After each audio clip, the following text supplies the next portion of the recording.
So the same four basic steps, but we're going to focus on hitting targets. And one of the things that's really important as you're thinking about this is you want to be able to summarize the information both for the users of your system as well as for the executives. So everybody's on the same page in the progress that's being made, and they have specific details or questions they have. They know they can go back to the users of the system and get more information back in the analytics being used in fire. So let's just go ahead and get right into it. So that's what we're going down here. We're doing the hit targets module, and we're going to start off with a summary of how well things are going. Just for orientation, you can see that each of the top blocks on the screen are measuring the performance of this last quarter, but they're also comparing it to the previous quarter and a quarter a year ago. So we want to be able to say, how is this trending, if you will? And that's true for net sales, as you can see there, for net landed cost to serve, remembering that's the total cost to serve for every product, customer, and channel. The net landed profit, and then the net landed profit margin. And if, as you've heard several times, most likely your net landed profit margin is going to be considerably lower than your standard margin. And that's true for every company pretty Right. much. But you want that snapshot. Okay, so if that top is sense, let's go down and do a little bit more of a deep dive. So the first thing we're going to look at is profit leakage, which you see is that lower block on the left side of the screen.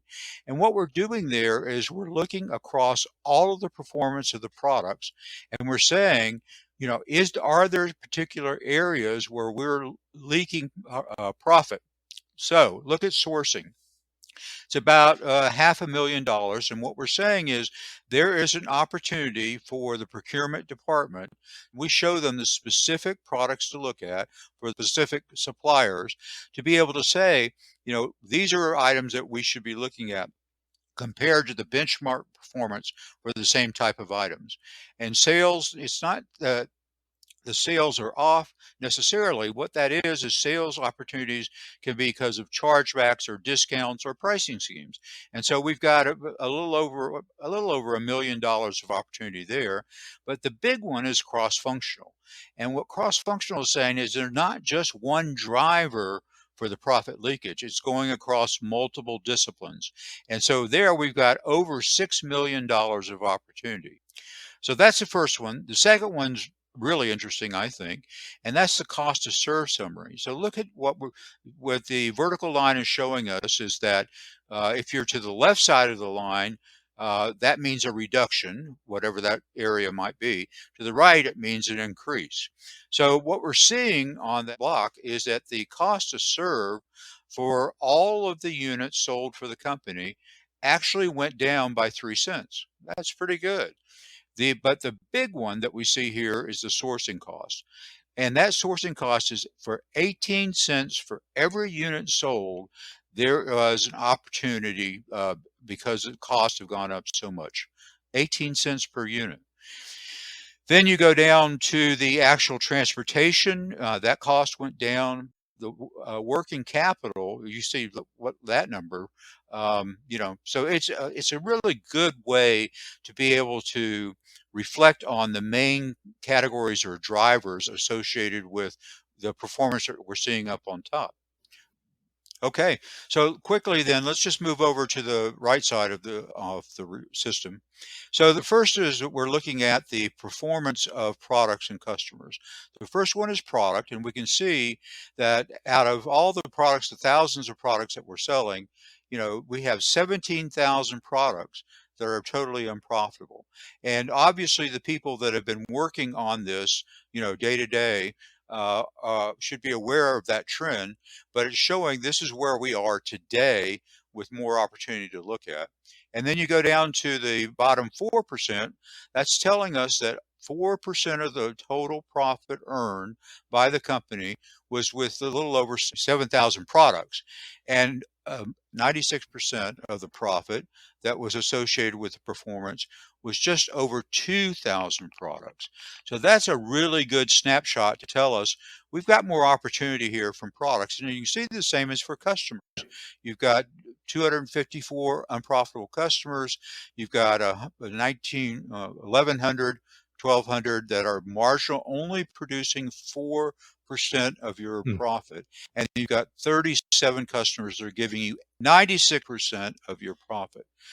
And it is fairly typical. I don't want to say every company has performance like this, but we've not really seen anyone that doesn't have something similar to this profile. So it gets a little better though, because an executive, their time is very limited. So, what they really want to know in many cases is, are we hitting the plan? And if not, why not?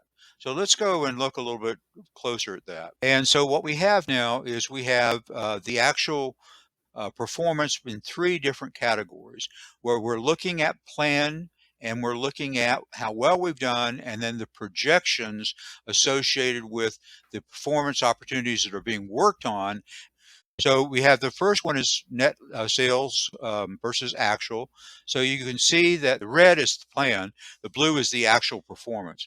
So what that means is that we haven't, before we started doing this, we haven't really been hitting our plan on sales. And so what we want to do is obviously change that. And once we start using this analytical information, you can see that the actual projected outcome is actually exceeding the plan. And that's the same strategy for net landed costs. You can see that, the differences between plan versus actual and then the projected on that. I have not mentioned is you can also filter this, in different ways. So you can look at this kind of performance by channel for a product hierarchy. If you're just interested in shirts or, a particular category of product, you can look at it by customer region. So there's multiple ways to look at it because it's important to know how well is the company doing, but it's also important to be able to drill in on specific parts of the company in trying to understand this overall performance. So we're gonna drill in now on the actual profit. This is really interesting. So now what we see is that as we saw before, that historically we have not really been hitting our targets on profit, and that's a problem, especially in today's world. So what we are doing now is we're starting to integrate the cost to serve and the net landed profit insights that we're getting from our own information the way we want to see it. And what happens is, in many cases, you can actually accelerate meeting your target. And so that's a great thing as you think about, multiple initiatives. So it should be encouraging to the companies to know that they can use this information, take action with this information, and drive the performance or exceed the performance that they're expecting for the company.